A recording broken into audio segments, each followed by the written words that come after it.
Okay, welcome everyone to our September 13th LibsWork meeting. I'm not sure if we have any new people to this group. If you are new, this is your first meeting, maybe if you could raise your hand, either physically or, okay. All right, so we do have some new people. Good, welcome. And I hope that this is a welcoming place and that you enjoy yourself and you come back for as many meetings as are useful to you. So I figured since we might have some new people, I just wanted to share real quick who we are.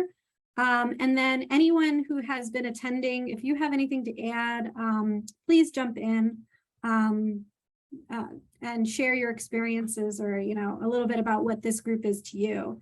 So my name is Andrea Lewandowski. I'm the library consultant for small business development and technology at the New Jersey State Library. And I started with LibsWork with our first meeting in January 2017. So it has been around for a little bit. Elizabeth Iakia from the Washington State Library is the person who got us started. And since then, she has moved on to the Seattle Public Library. And I am helping to do the technology and kick us off, but it's really, this group is really many people contributing and participating as facilitators, helping to bring in speakers and all of that. So I wanted to especially call out Natalie Rupert and Hillary Ritt, both representing Kentucky, Hillary at the Kentucky Department of Libraries and Archives, and Natalie at the Kenton County Public Library, because you guys are moderating our sessions later on this year. So thank you for helping to put those together and that. Thanks, Andrea. So LibsWork is a national networking group focused on advancing information, resources, and programs related to workforce development. And it started really with state library representatives, and then we realized that there should be more people involved in hearing what we have to talk about. So it expanded, and you are welcome to share this group with anyone to spread the word, come in for as many meetings as you want, or if you come in for one and it doesn't fit your needs, this is a come and go as you please kind of group. But if you are looking for opportunities for advancement, as Hillary and Natalie and many others here will tell you, there are opportunities to facilitate and share and lead and find a role in this group to make it what you would like it to be and what you would like your role to be. Lisa, I should call you out as well, because you step up too, and you're one of the founding members. And we have a bunch of people here in the call who have spoken at meetings before. The meetings are recorded and they're hosted on YouTube.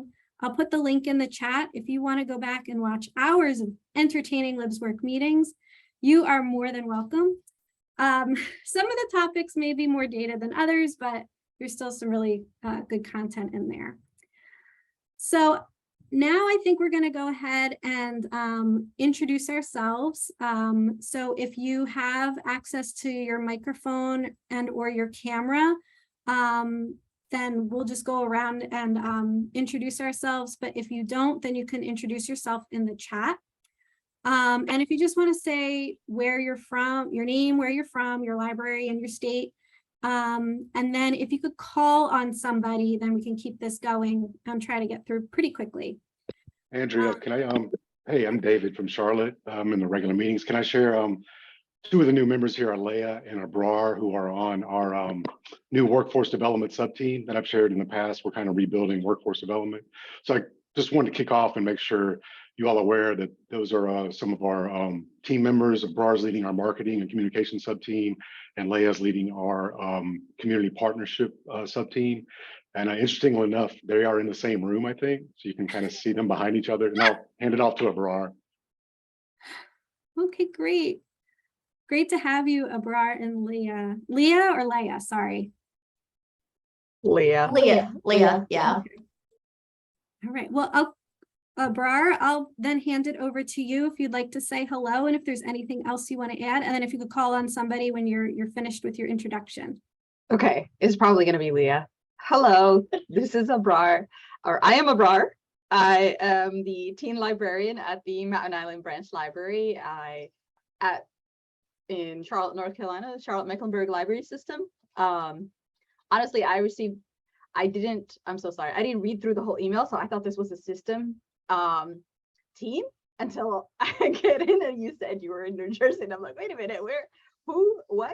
So nice to meet everyone. This is an amazing team and opportunity to connect with other librarians around the country, especially on workforce development.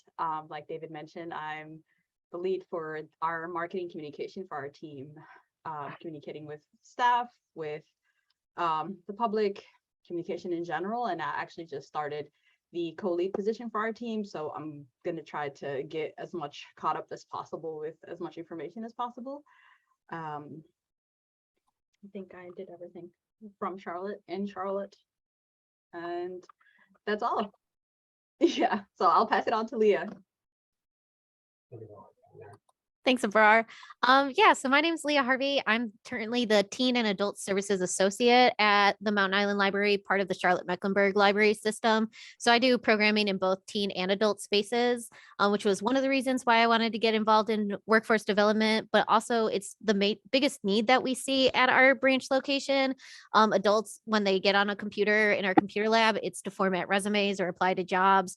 And we have actually a lot of really ambitious teens who are looking for those kind of resources too. But yeah, so I'm on our workforce development team, serving as the sub team lead for community partnership engagement. So cultivating those relationships, creating a referral process, and updating our database about our partnerships is my primary goals right now. I'm from Wisconsin, I went to school in Illinois, did a brief stint in Germany with my husband, and then moved here. And so that's who I am. And I will pass it on to Jana Hill, if you want to take it away. All right, I am Jana Hill. I have not lived in Germany. I minored in German, but I have not lived there. I'm the Adult Services Manager for the Fort Worth Public Library System. I head up the team that does adult programs and services system-wide, including workforce. It's a big part of what we do. And I will call on Hillary. Thank you, Jana. I'm Hillary Ritt. I'm the Workforce and Adult Services Consultant with the Kentucky Department for Libraries and Archives. And I started in this position in February 2021 and have been part of this group shortly thereafter. And so I'm learning so much from you all, and thankful to get to be a part of this group. And I will pass this on to Ashley Mitchell.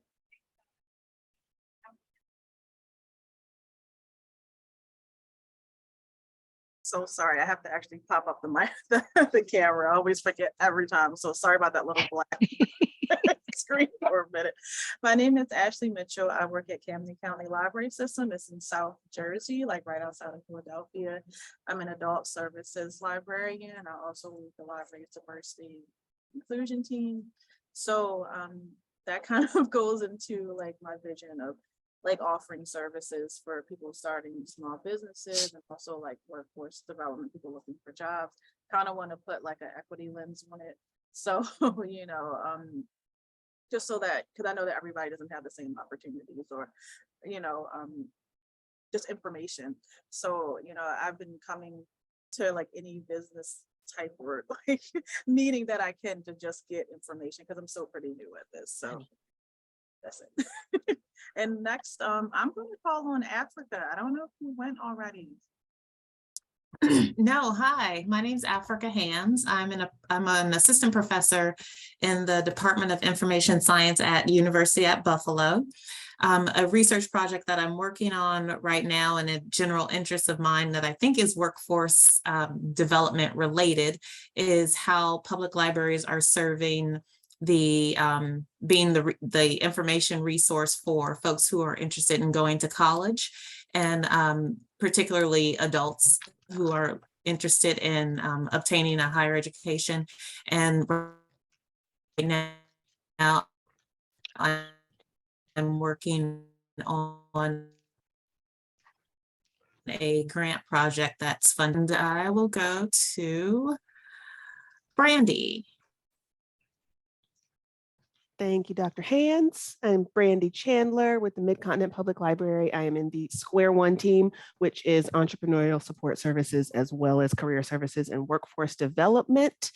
I have been in this role for almost a year, and I was 3 or 6 credit hours short of a minor in German. So there we go.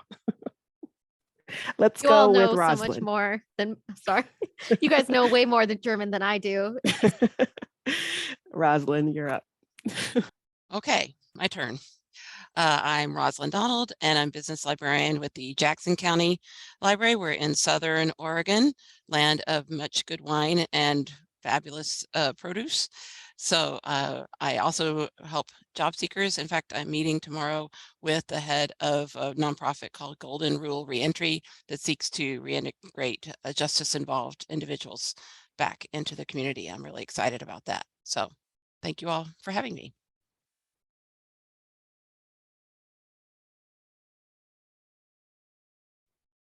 And how about we call on Elizabeth, the person who got us all here in the first place? The person who can't seem to find her unmute button. Hi, I'm Elizabeth Yaukia. I'm the Workforce Development and Adult Basic Education Program Manager. I thought I had gotten that to just roll off my tongue by now, but apparently not. I'm new in this position at Seattle Public Library since mid-May. Yeah, I'm just inherited a few programs, one supporting job seekers, and ESL falls under me now, and citizenship. So kind of looking at what we've been doing here, making some changes possibly and adding some more services. But yeah, the workforce development piece, I had a good grasp on, I felt, but the ESOL and citizenship is new. So there's a bit of a learning curve there, but really interesting to start to unpack how important those two things are to workforce development. Totally obvious, but yeah, anyway.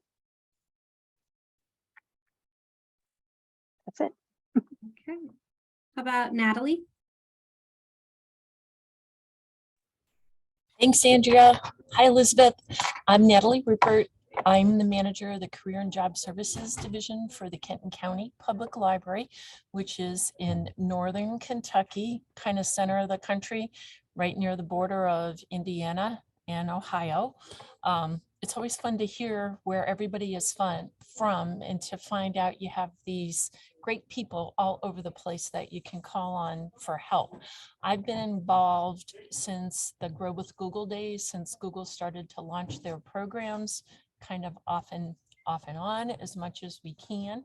We are very, very involved in workforce to the point that we expanded to calling our programs career and job services. So we could cater not only to people who were currently unemployed and looking for jobs, but also people who were unhappy in their careers and looking to make changes. So they come to us and use our services as well. I did put our website in the chat. Shout out to Square One out there. If you're one of those people that's new and getting started, you're welcome to reach out and duplicate any of our services or ask us for documents, programs, content for classes, things like that. So good to be here. Let's see, who hasn't gone yet? Carlos, sales. Hello, my name is Carlos. I'm the Business Information Specialist for Cecil County Public Libraries in Maryland. Basically, we meet with clients to help them start their business, or if they would like to advance their workforce capabilities, we can assist in that way as well. Just here to gather any information that I can to help the county. Will we go with Marty? Hello, I am Marty Johannes. I'm with the Johnson County Library System in Kansas. It's part of the greater Kansas City metropolitan area. And I'm the careers and personal finance librarian. And I am so thrilled to be connecting with people who are doing similar work and to hear about how your particular library system is supporting job seekers and career explorers, etc. So happy to be here. Thanks. And I will, let's see, who hasn't been? Stacy Mulligan. Hi, I'm Stacy Mulligan with Office of Commonwealth Libraries in Pennsylvania. And I have been doing workforce development very casually, very occasionally since around 2017. Had to take a hiatus while I worked on other projects, CARES, community development, etc. Interestingly, I've found that many of the projects I've worked on besides workforce are all intertwined. I always found this group to be super helpful, and I'm back hopefully to attend with more regularity. But I contacted Andrea initially. I actually tried to post to the listserv and I don't think it was successful, but I was looking at our website and I can put that in the chat. But basically we did a survey, a workforce development survey back in 2017. And I realized, oh my gosh, that could use some refreshment. And so, and I just put the link to our website in the chat, but if you scroll down, you'll see the workforce survey. And so, so I'm looking to sort of regenerate that. So if any of you have done workforce development surveys recently, or could point me in any like helpful direction, that would be awesome. And I also am working with a colleague now whose focus is digital literacy. And so we're hoping to build in some digital literacy questions. And then the other ask for today, ask for the group, is yesterday in our library development meeting, it was mentioned that we're going to be working with Policy Map. And I'd heard of it, hadn't worked with it, but I thought, wow, that would be so amazing to maybe use some of that with workforce development issues. So if any of you have used Policy Map, let me know. So thank you. And let's see, Lisa, have you? Hi, I'm Lisa Shaw. I'm with the Maine State Library. Our state library is based out of Augusta, but I telecommute because I'm on the road quite a bit out of my home in Bangor, Maine. It is Bangor, not Bangor, in case you ever hear anybody say that it's wrong. I was with the Department of Labor in the state of Maine several years ago, and I've also been a library director. My current position, I'm the small and rural library specialist in the Division of Library Development, as well as the workforce development specialist. So I work across agencies quite a bit with adult ed, higher ed, and labor and the workforce boards and all that sort of a thing. Our biggest initiative that's going on right now, and I'll drop the link in the chat, is Bendable Maine, which is built off of the South Bend, Indiana Bendable initiative around lifelong learning, workforce development, and that sort of a thing. So we just got that officially launched late last month. So that's starting to roll out. We're doing it statewide as opposed to, you know, just in one particular region in the state. So we're going to be interested to see how that works with some of our more far-flung areas of the state. Super excited about that. And my father was stationed in Germany in the Army, so that's my tie back to Germany. And I am going to go with, is it Megan or Megan Hammond? It's Megan, thank you. I am with the Arizona State Library. I've been there for about 6 years, but 2 weeks ago, I became the head of library development. So I'm very new into that role. And one of the initiatives that our state librarian asked me to investigate is workforce development. And so this is my first meeting, and I'm happy to be here. Thanks.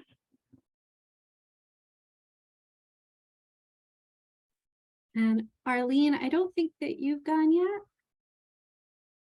No, hi everyone. I'm Arlene Weibel. I'm at the State Library in Oregon, and I have been participating with this group off and on for the last couple of years.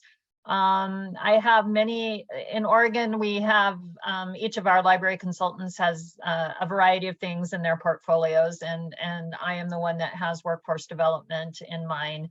We are in our next LSTA 5-year plan, we're kind of reimagining how we talk about workforce development, and and the kinds of support and programs that we're going to offer to libraries. We're kind of putting it under the larger heading of digital equity, which is why I was really excited to see the topic of today's discussion, which is more in that digital literacy, digital equity arena. And some folks have already mentioned the overlap that's there. So,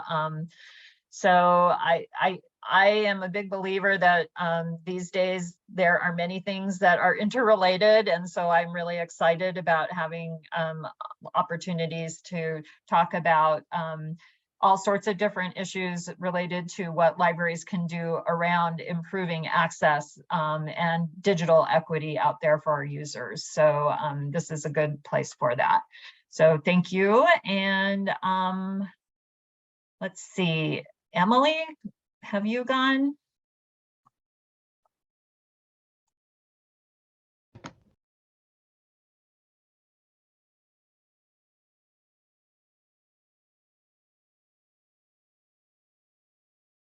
Oh, Emily, you're still muted.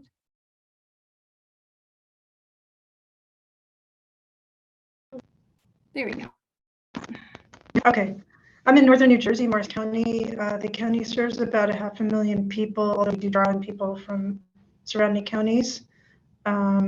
Basically, what we do right now is we teach a range of computer classes, and a lot of our the people that we serve are it essentially serves as workforce development. They're either in a job and they are trying to work on their skills, or they're trying to get a job.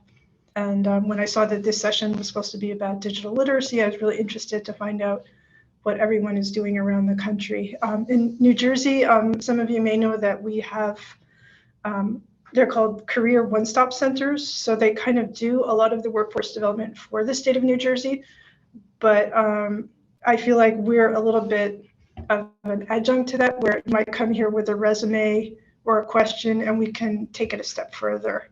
And in terms of computer training, I don't believe they do that much of that in the one-stop centers.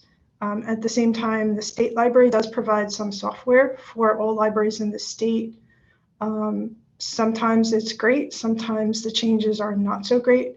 So that's kind of a secondary question of mine, is how much anyone doing workforce development in the digital learning area, how much are you relying on online learning products for your patrons, for your customers, for the people you serve?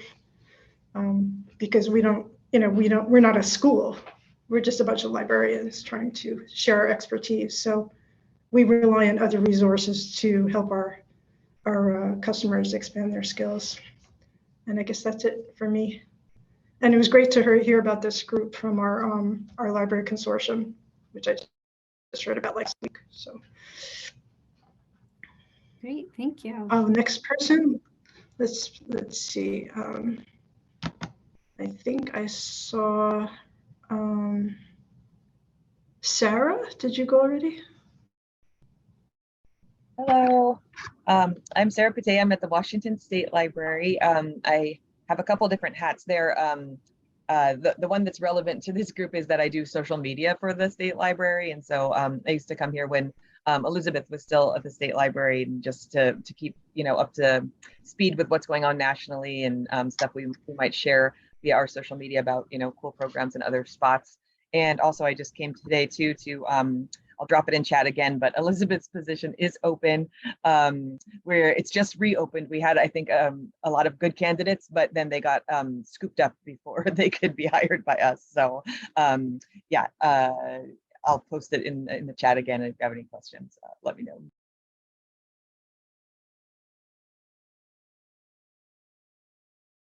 Hi, everyone. I can go ahead and go. My name is Rhiannon Johnson, and I'm the Career Resources Specialist for the Kansas City Public Library. So it's good to see my neighbors, Brandy and Marty, on this call.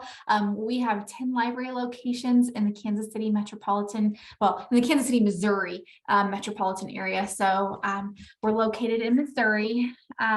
And one of the things that I am looking forward to that's a little new that we are starting is we just got approved for AmeriCorps State and National for 10 Corps members to do direct service, and they're going to be digital Corps members is the name of the program.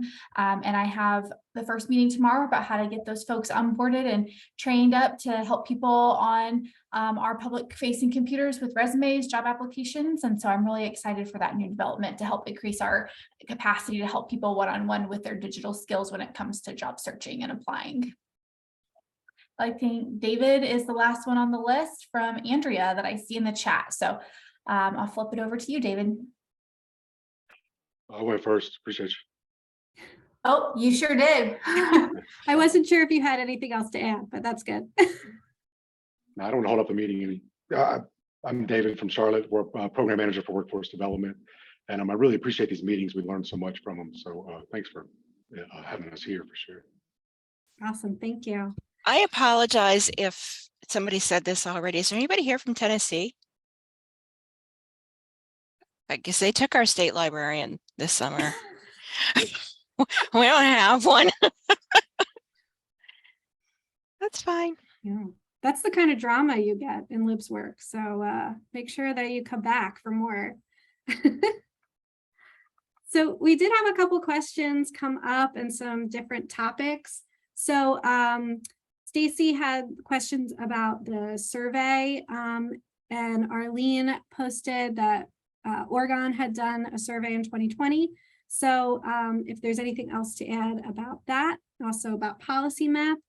And I did have a couple questions to get us started. So if anyone has anything that they'd like to kick us off with that, or we can also start by talking about digital literacy and how you define digital literacy, and how, whether it's how your state or your library defines digital literacy.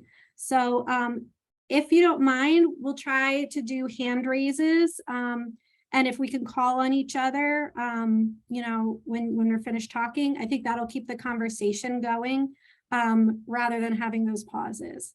So who would like to go first?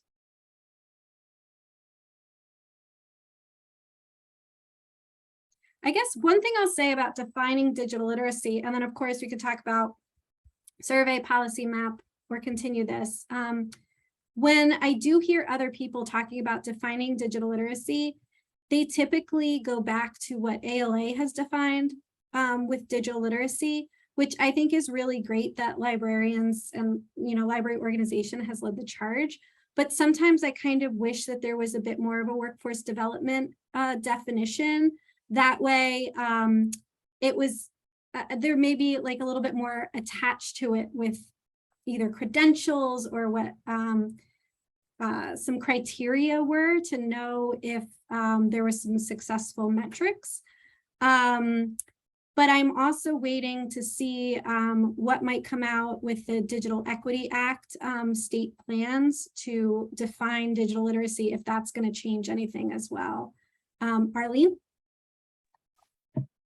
Well, I know that in attending a lot of different kinds of meetings around, you know, digital equity, I do think that the notion of digital literacy is very much a library-centric kind of term. And when I have attended other meetings of folks in the workforce arena, it seems like digital skills is kind of a more relatable term, particularly when you're wanting to relate it to, you know, the needs for work, for the workplace, having those digital skills. So I'll just comment that while the library definitions are great and they have their place, that when we're in an arena where we're really trying to look for partnerships and trying to find common language with different partners, I think the term digital skills works a little bit better.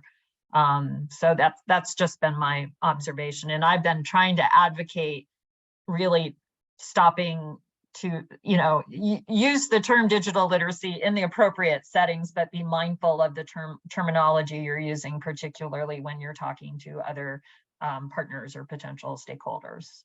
So, and go ahead, Jana. Yeah, I was just going to second what you said there. That's a conversation we have here a lot. That I think we all have a pretty comfortable shared definition, but there's a certain amount of code switching there. Where like internally with my team, we say digital literacy, but when it comes to our communications team, when it comes to branch staff talking with the public, then we switch to digital skills or even just computer skills.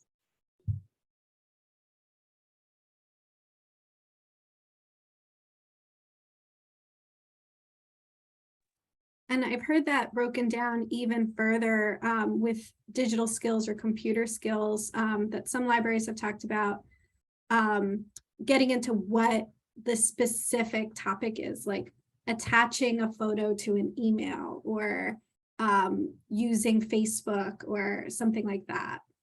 Because even saying computer skills might not be specific enough or appealing enough if you're talking about the marketing perspective.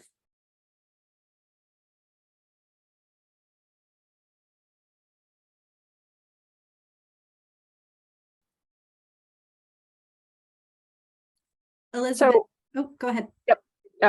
Well, I think everybody's familiar with North Star and the assessment, so I'm not really going to go there. But there is another sort of more formal digital literacy assessment that is kind of owned by Certiport. They're a Pearson company who also own the licensing for Microsoft Office and a bunch of other software IT certifications.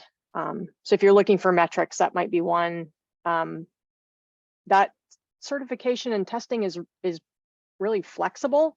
So the actual certification is 3 levels. So you could, depending on what the goals were of your program, you could, just say level 1 is, and it's used to be 3 different topics, and now it's leveled. So beginning, intermediate, and advanced. It's more geared toward like high school and college students. There's a lot of, it's pretty all encompassing, but it does include a bit more like copyright stuff than I've seen in other digital literacy or digital skills certifications. But they have one, I think it's called IC3 SNAP, that doesn't give a score or doesn't it's not like you pass fail. It's more you could customize the competencies that go into it on the back end, and then also it's more used for like a workforce development context. So that might be something to look at too if you're looking at numbers. But we had a meeting with a few folks here in Washington with Amanda, whose surname I can't remember how to say, from National Skills Coalition, around like different kind of digital skills competency sets specifically for workforce development. And I was really surprised to learn that there's not kind of an accepted or even a lot of there's just not much around about that. Although apparently there was one done here in Seattle. I'll see if I can, thank you, Andrea. I'll see if I can dig it out and throw it in the chat. Hopefully that made sense. Does anybody have their hand up? So my question, when you start talking about the certifications, and you guys that have access to North Star may be able to help with this as well.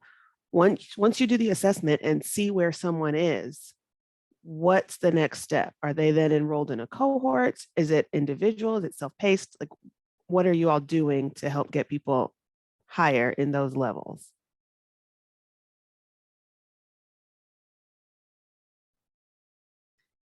Here in Fort Worth, we're doing a couple of things. So we, when folks do the assessment, we kind of guide them either into, the online learning, the self-guided online learning component of North Star, or we give them the menu of in-person classes that we offer using the North Star curriculum. What we're finding though is that people aren't really doing the assessments unless they're already coming for the class or for the install. I'm not seeing data to reflect that people are just taking the assessment and like independently of wanting that next step and actually coming to us for that next step.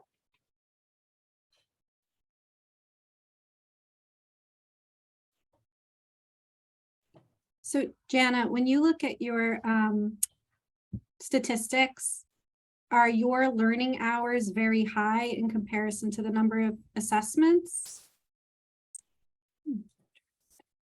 Yeah, and we only went live with North Star we launched in mid-June, and we started in-person classes in July.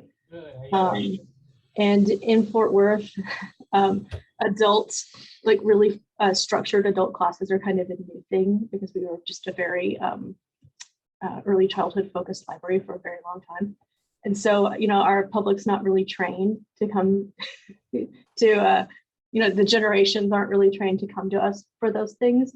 So that's something we're working on, but I do see a lot of learning hours compared to, the ratio of learning hours and assessments are surprising.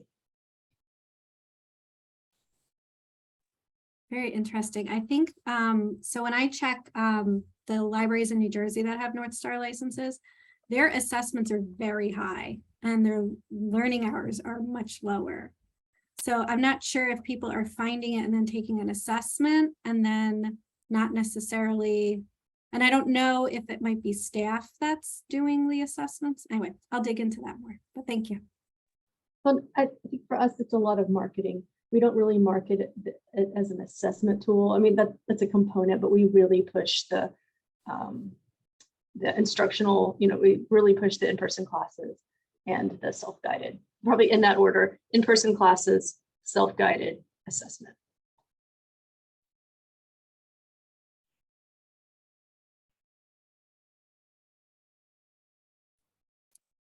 Stacy, we have Skill Up in New Jersey.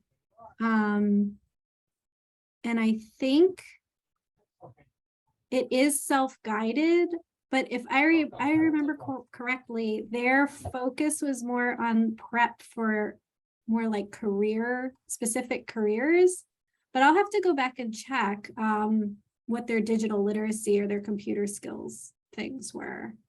Yeah, because I actually thought about trying to procure North Star for libraries to use, and then Department of Labor and Industry offered, which I guess is powered by metrics or something, but it's basically available for anyone in Pennsylvania as long as you sign in, and maybe even you could access it, and like there are levels of access. But I was just curious, I need to play with it a little more myself, but I was just curious like what exactly it offers. And I think our labor and industry is actually like working with it and developing it and building in more and more courses like maybe nursing assistant courses or project management. So I was just curious. I didn't know how they were different, how they were similar. It's on my task list to look at that to really understand how they're different. Yeah, I would say that North Star is definitely more geared towards, those really basic digital skills, internet basics, email, using email, the basics of using software, understanding your digital footprint, those kinds of skills. I would also say here in Oregon, we've been using North Star in kind of a pilot project mode. And our libraries have really had some difficulty trying to exactly figure out how to best use North Star in their services. And part of it comes from, still trying to recover from the pandemic in terms of what to do around in-person programming and how to integrate what is essentially an online tool into in-person training. The other thing is that, folks with low digital skills have a hard time doing online training. So, and that includes taking tests. And even though I think North Star has done a good job to make it as simple as possible, there's still a learning curve for folks who just don't have any familiarity with computers. And so I do think that while North Star is a really valuable tool for working with folks with low digital skills, I think how it is used in a library setting is something that is really not a straightforward thing for a lot of folks, and it does take some evaluation and creative thinking about how to integrate it into what libraries are doing or want to do or will continue to do post-pandemic. So go ahead, Elizabeth.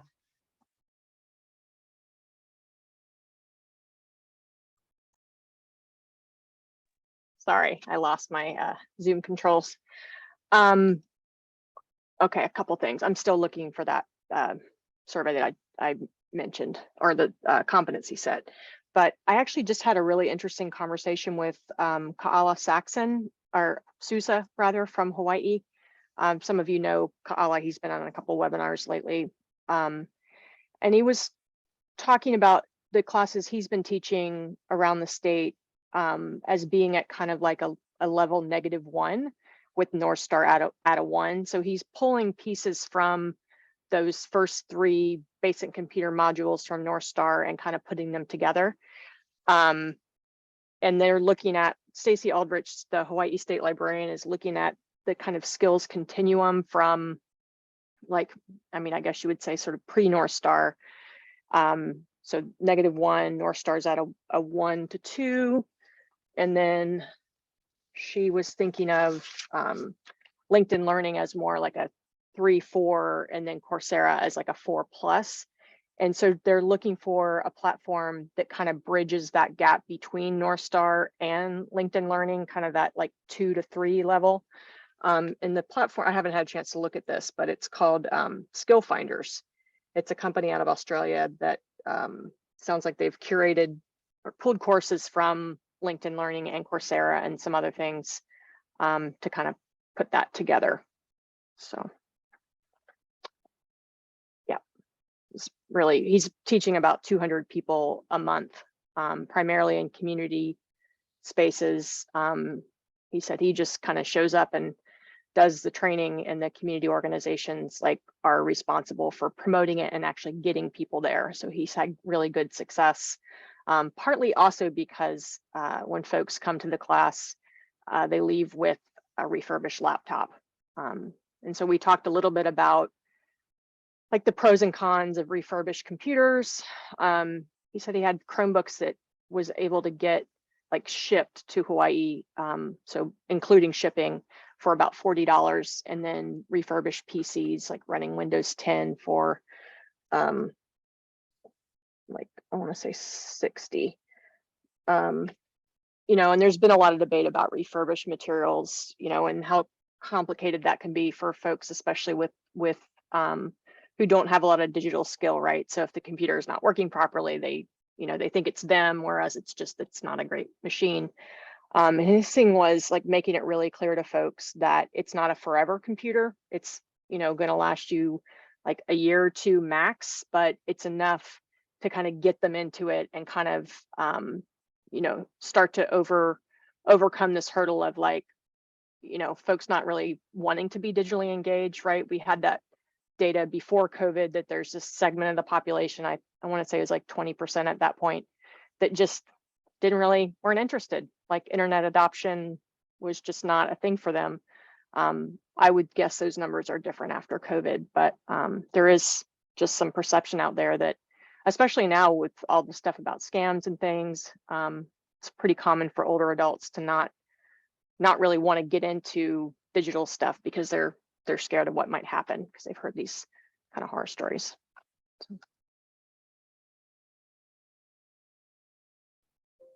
I've got a question, kind of back to the credentialing and kind of assessments of digital assessments. I get asked a lot when I meet with employers about ways that they can work with us. And so one of the thoughts that I have had recently is if we can get people to do these assessments, and if we get the employers to recognize that there is some sort of some proactivity, some skill that was acquired from having gone through these courses, not just a LinkedIn Learning where you can put the badge on your LinkedIn profile. But yeah, I got through North Star section, whatever. Is anybody doing that? Is anybody working to talk with the employers about the badges? I'm putting badges in air quotes. Just trying to figure out ways that we can have a little bit more impact than one person at a time, because we can't get people to show up to classes.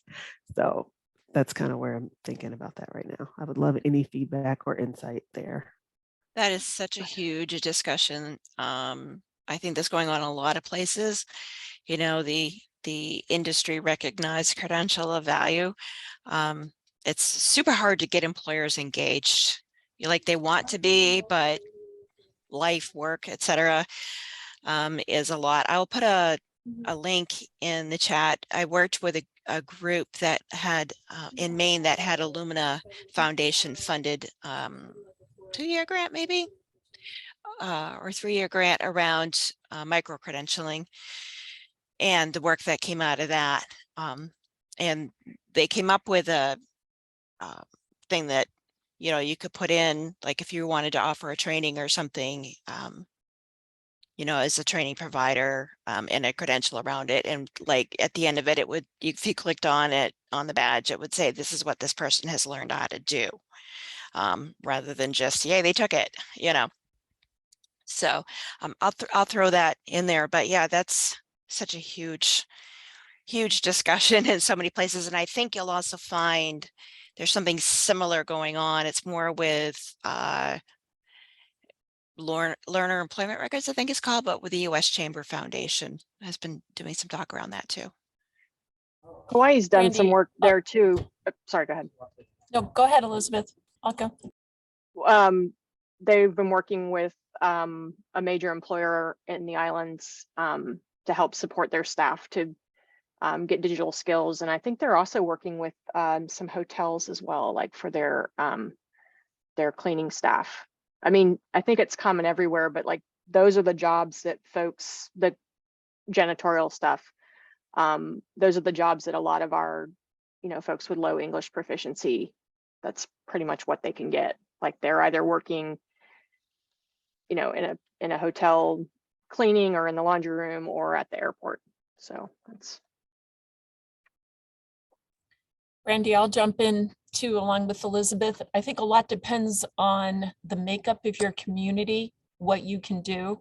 So when we had the same problem you did with struggling to get people to attend what we identified as digital literacy classes, especially that since people who need digital literacy skills have no idea what that means. So we tried to dumb everything down. We tried to do all kinds of things to draw people, and it hasn't really worked very well. So one of the tactics we're trying to take is everyone's familiar that when people lose their jobs, they're eligible for unemployment insurance through the states, through the federal government, through WIOA funding. And usually when you're collecting unemployment, you're required to complete what are called work search requirements. So many states, that means you have to apply for 2 jobs a week and show you have done that in order to get another week's benefits.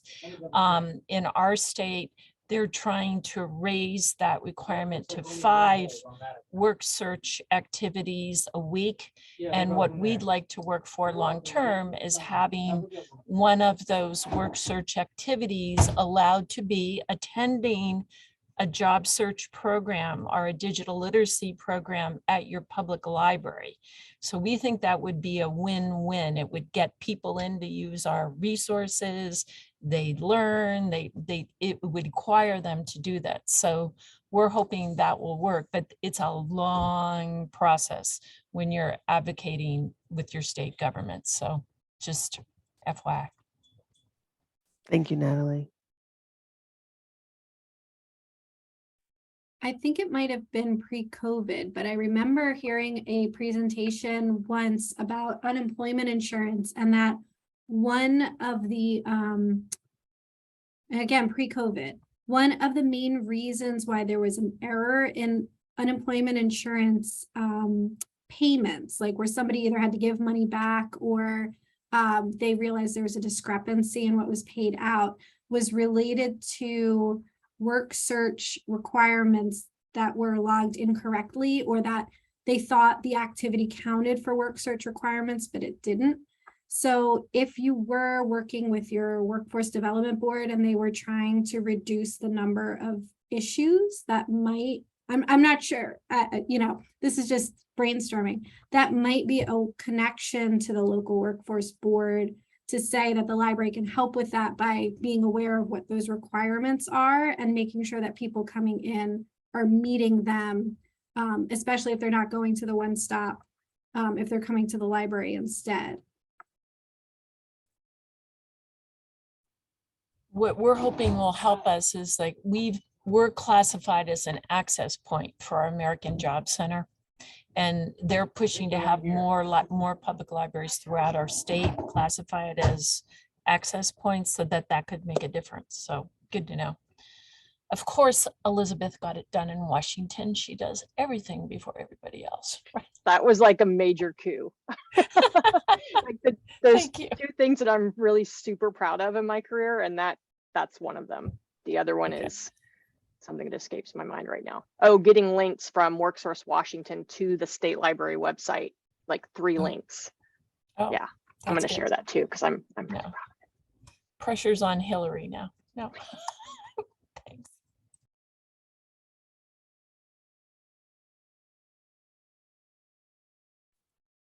So if we need another prompt, so we kind of touched on this a few different conversations, but what kinds of population groups does your library or state focus on, either when it comes to workforce development or digital literacy? So I've kind of heard different things in different webinars about previously incarcerated individuals, but then in and those kinds of programs are really great. With the one that I heard about, they package together computers and Wi-Fi hotspots as people were attending classes so that they would have the equipment as well. So that sounded really interesting.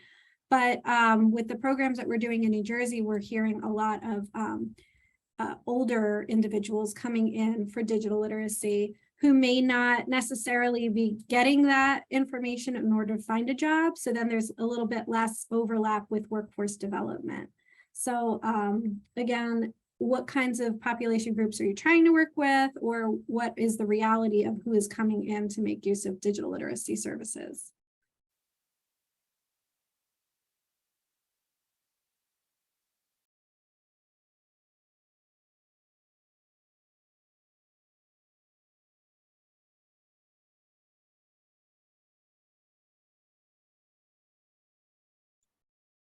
Oh, Arlene has put in the groups that are called out in the Digital Equity Act.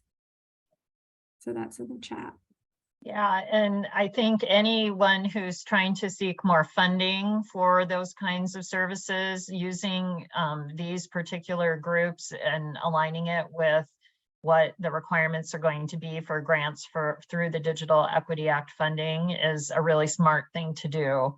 So and they're all the groups that we traditionally work with in libraries. It's just, again, trying to use the vocabulary that's out there and to align it with potential partners or potential sources for funding, I think is a really smart thing to do.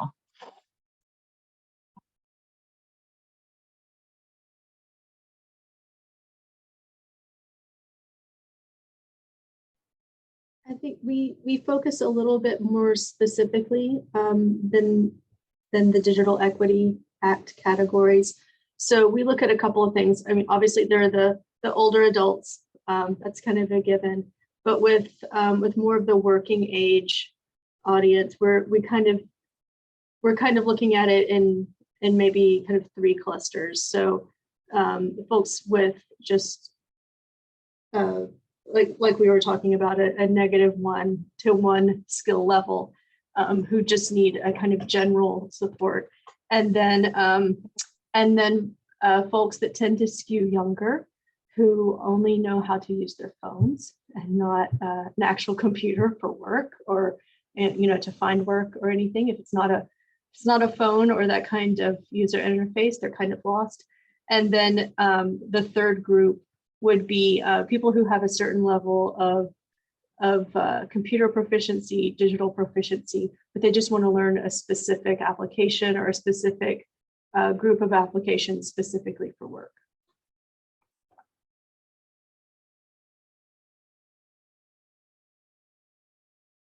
And a heavy emphasis on Spanish speakers as well, because Texas, very important here.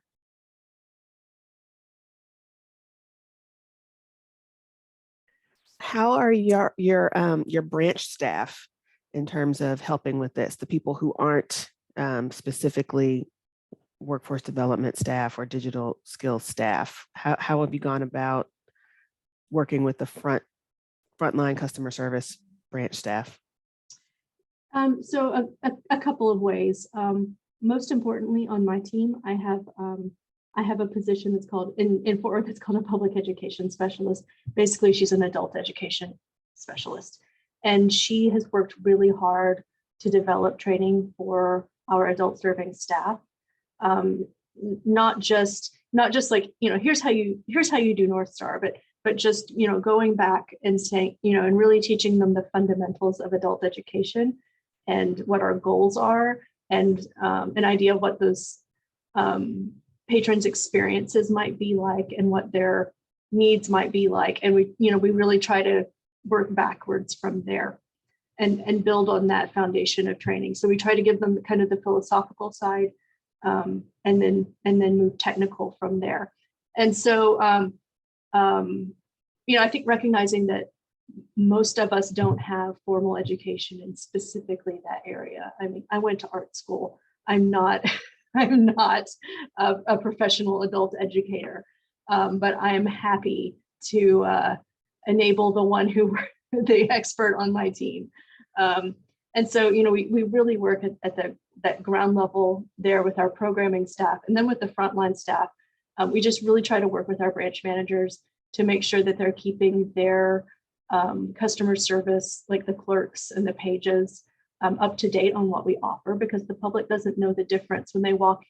If they walk into a branch library, they don't know the difference between a page and a library and a workforce librarian, or if I'm standing around, we all look the same to them. We're all just librarian. So we try to keep everyone conversant. It works better in some places than others, but we try. I'm in the same boat. I think I mentioned earlier on, like the ESOL and adult basic education stuff. While I'm super happy that that's a focus here, because I think it's not at a lot of libraries. That's where I'm getting up to speed. I've actually been participating in a lot of the Literacy Minnesota training. It's fascinating. They have a whole, like, through their state Department of Education, their approach to adult basic education is just like totally different. It's available everywhere. It's formalized within the educational system. There's a heavy reliance on community-based organizations, but also, a lot of metrics. And they have 3 different like competency sets. And the second one is North Star digital literacy. So it's the first place I've really seen, at a state level where digital literacy is baked into adult basic education. And at the, I don't know if this link will work, let me know.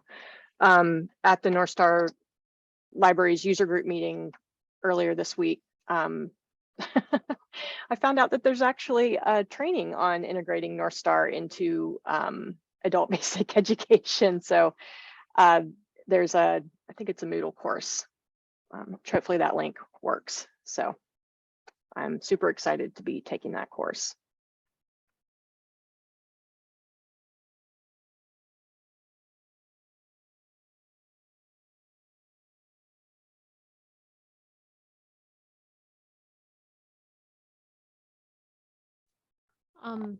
as conversation has kind of died down just a little bit, throw in another tangent, but if somebody wants to return to the topic, no worries. So I'm fairly new to library services. I worked at the library in Germany on post before coming here. But I'm a little like just hit over like a year and a half of experience here. So what do you guys see as like the most, do you see highest attendance and most effective learning for people in just your one-on-ones? Do you feel like you're reaching enough people? Are you guys doing all classes? Are you doing online classes? We were seeing like some barriers doing digital literacy stuff on an online format on Zoom because you spent half the class showing how to open 2 windows or something like that, as opposed to actually diving into the meat of what the class was supposed to be about. So I'm just curious what you guys are seeing as effective formats, or if there's any creative ways to reach more people with the same amount of time that we all have. We're finding that there's no one size fits all. We have 17 branches and we have 17 different approaches. I mean, they might as well all be their own towns. You know, it's really different. For the in-person versus online classes, I can say that we offer both. We had our first virtual class of computer class of the season last night, and it went really well. But we don't offer the really basic things virtually. So like it was an Excel class. So there's an expectation, I think, that if you're interested in learning Excel, you know, that you're going to have some of that skill set already. You know, we're certainly not expecting our basic computer skills folks to manage Zoom and sharing your screen and all of that. In terms of one-on-one and more formal classes, it completely depends on the community. We have some branches where they tend to skew older because of the neighborhoods around them. They definitely want the structured in-person class. Some of the other folks who are younger and just want to learn a specific skill or get a certificate or, you know, learn Excel are much more comfortable with the one-on-one, kind of getting them started and then, you know, doing the self-guided.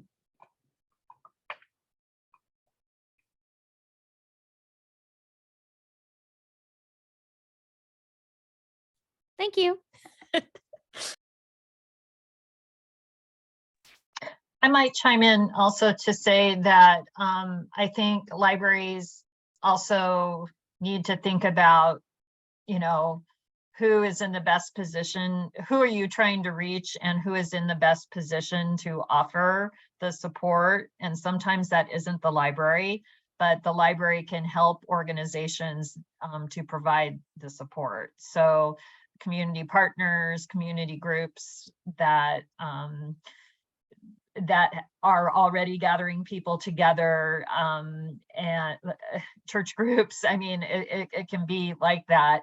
And, you know, they might have somebody who is willing to do some one-on-one support, but doesn't have the training to do it, or don't have the equipment to do it, or the meeting space to do it. And so all of those different pieces is where the library can provide some support without actually having to do the actual training work. So I just think it's so important to think about, if you want to have effective programs, it doesn't mean that the library has to do everything. It is really about really understanding, you know, going to groups, seeing what they're doing, seeing what their needs are, and supporting those needs, or working together to figure out how to support those needs.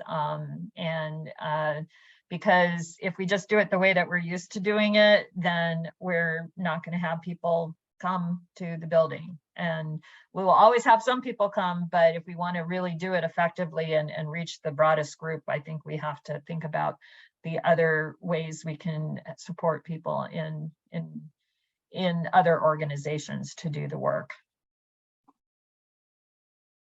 I think that's a great point. I mean, going back to my conversation with Kaala last week, I was like, well, you know, do you ever do your classes at the libraries? And he just laughed and he's like, if people would show up to those classes, I would do them there. So it's like, oh, that's kind of harsh. I mean, he doesn't work for the library. He works for the Workforce Development Council, but you know, that's been done here in Seattle too. They've had a couple of different community organizations approach us to do. We're actually working on a project with Seattle Housing Authority right now, basically to fund some instructors to do classes at the different housing complexes.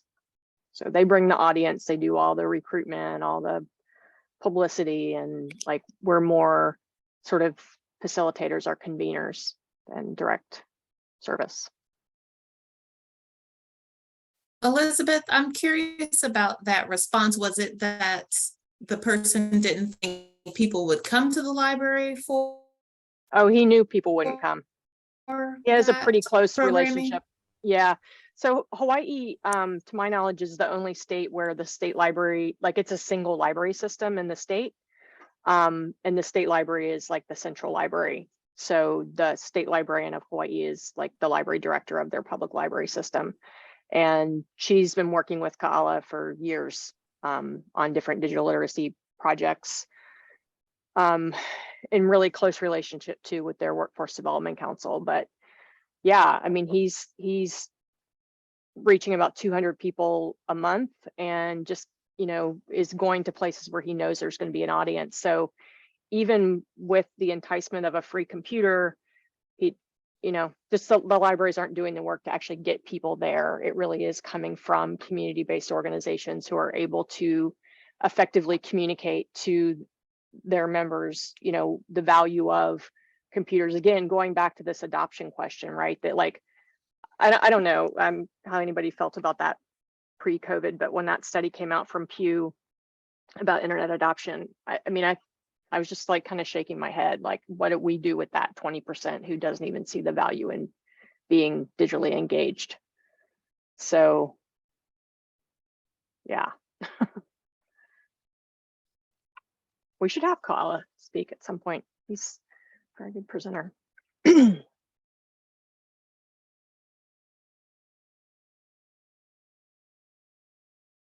If you're volunteering, everything January and on is I might be able to get him for January. Actually, I'm turning 50 in January and I'm hopefully gonna spend it in Hawaii. So pay for your own airfare.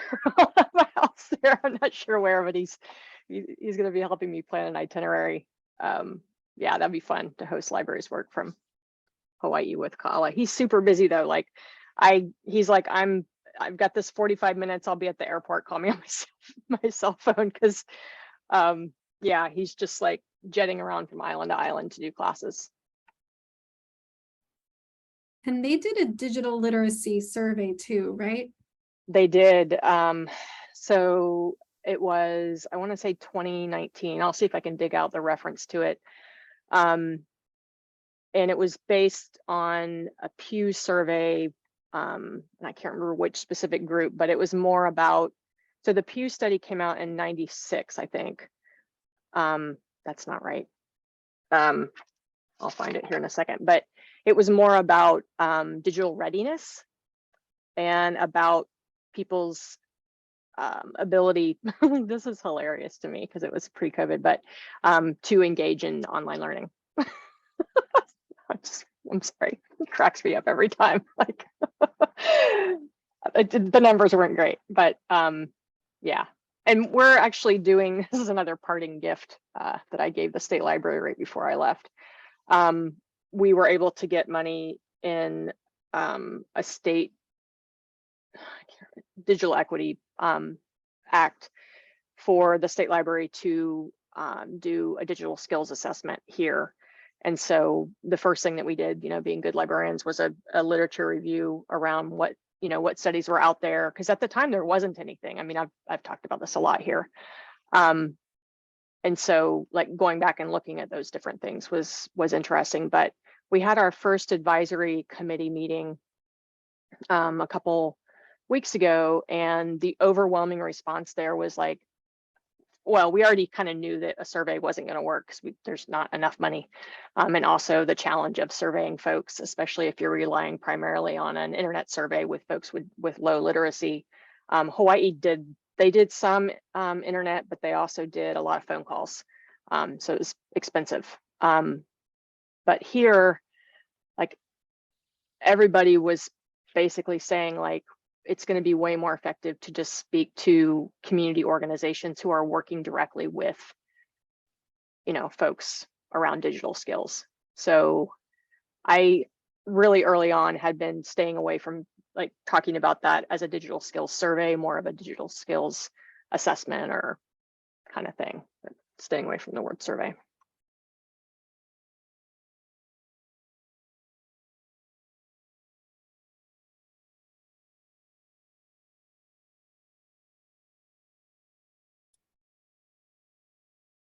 Okay, do we want another prompt, or do we feel like we're getting to the end of, oh, we actually have a question here.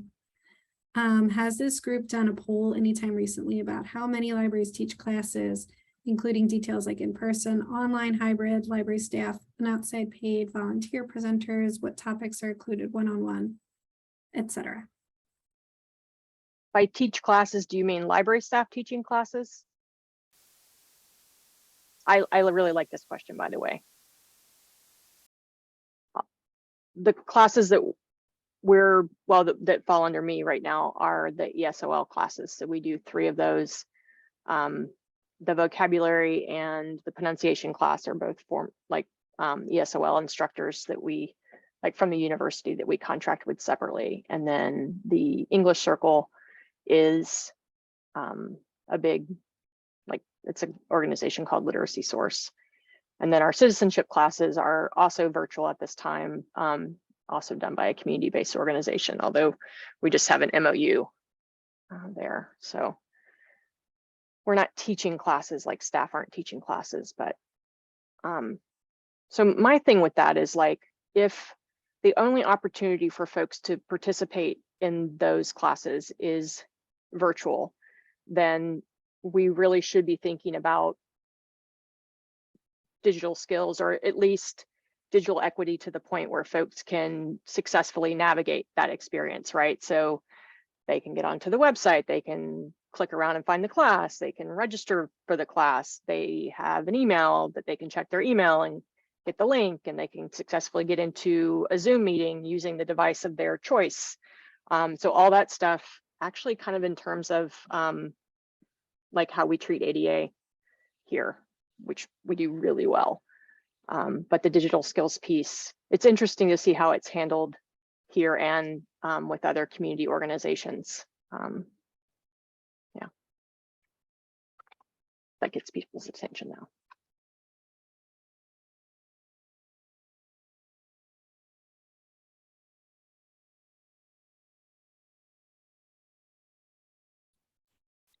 So I'm trying to remember, did PLA or ALA do some sort of overview recently? But I don't know if it was about digital literacy or if it was about workforce development. Jana did something? If it was workforce No, development, we'd know about Lara. it. Oh my gosh, not Jana. Sorry, you're here. Well, they've got that big, you know, they've got another grant opportunity for digital skills classes, because I think there was a huge influx of money from like AT&T for Yeah, Digital they Learn. announced the 160 who received that. Yeah. That whole thing is so weird. I really wish they weren't in that space.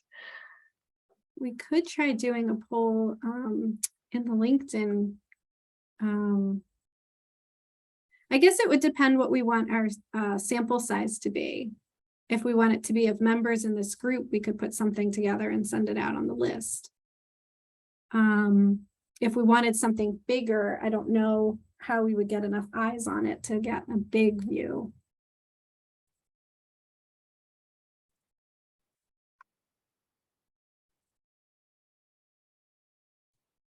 I don't know, like, I mean, even if we want to just like start small, on LinkedIn, you can post a question as a poll, right? We could maybe just like once a week, throw out a poll question. How many digital literacy classes are you guys doing this month? Or how many have you offered virtual or something like that? Just throw out, just so that we're creating conversation around it within the group.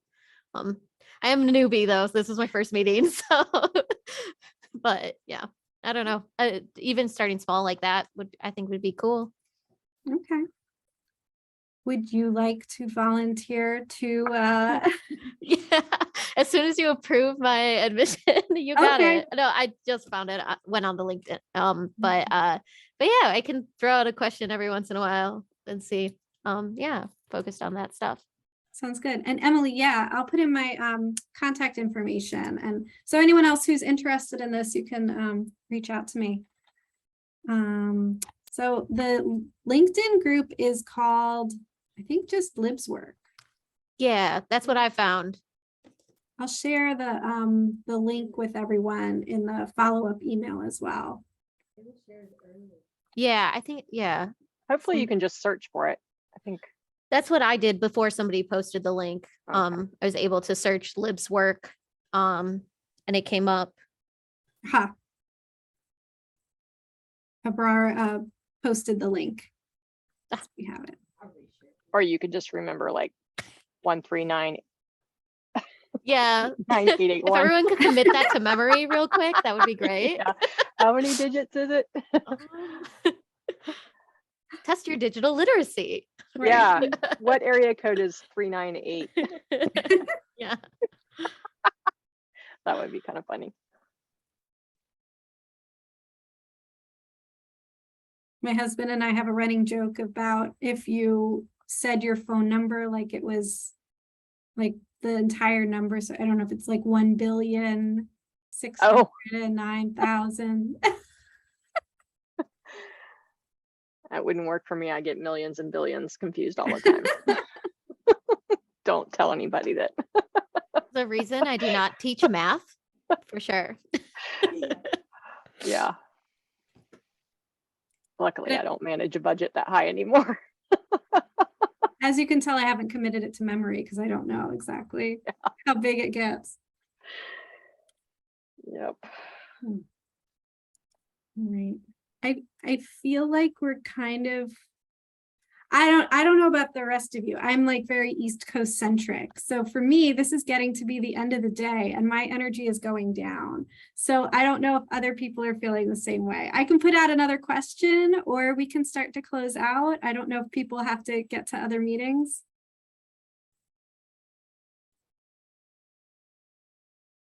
Okay. I think we're winding down. So for the future, we do allot 90 minutes, but obviously, you know, people may only have an hour of their schedule, so we can come in and out and it's all good. And the recording will be here. So if you ever miss anything, then you can always go back. I did just want to point out that next month's meeting is the Mount Auburn Associates will be here. They worked with COSLA, the Chief Officers of State Library Agencies, on a research project, and they'll be doing a presentation and a discussion. They did some case studies, including one at Natalie's library. So she can even share, I think, a bit more of the process.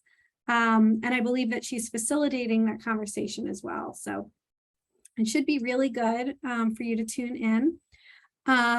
Emily and Leah, we're going to be following up on polls and seeing if we can get some information. So anyone else can reach out about that. And I'll be following up in an email with the recording and the links from the chat. I'll try to organize them, but I don't know that I'm going to really be able to do enough research to do like an explanation of what every link is. You'll have to explore on your own. All right, anything else to close us out? Any lingering final questions or comments? Thank you so much for all of the resources and everything you all have shared. I'm definitely gonna try to be here as many times as possible. It's amazing knowing that all of this is happening. Thank you. Awesome. Thank you. Thank you for joining. Thanks for facilitating, Andrea. Oh, thank you.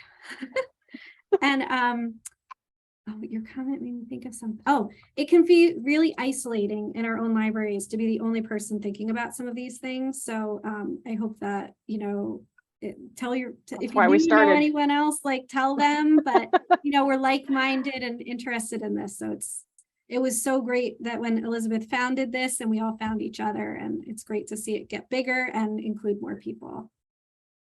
Yeah, I wouldn't have been able to do this without this group. No way. It was very self-serving. And I continue to benefit from it, which I'm super thrilled about. And it's even better that I don't have to manage it anymore. Andrea is way more organized than I am. Before we leave, Elizabeth, can I connect with you about the ESL population? That's one of the things that I really like to do here in Charlotte. So yeah, I'll share my contact